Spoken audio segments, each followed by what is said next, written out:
Okay, so I wanted to do an in-depth review because I've only seen like pictures and stuff and they make it look small. This is big, okay? It's big. It's very beautiful and it's big. It's very spacious. Like, this is 5 stars. I couldn't find anything wrong with it at all. You can remove the shelves. You can slide it up, down, however you want. You can do that for both the shelves up here and the ones that's up in here.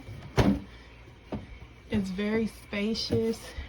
And first, my main concern was leg room. I put this together by myself, but when you have the top part, you need to have 2 people to align the stuff. This is the back, nothing special, but oh my god,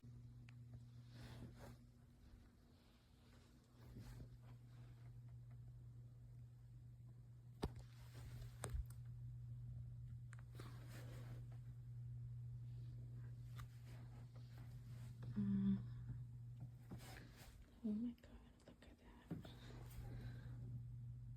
Ooh.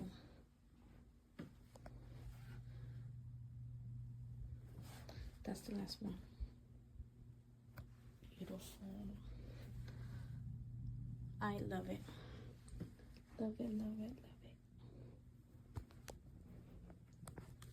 I recommend it.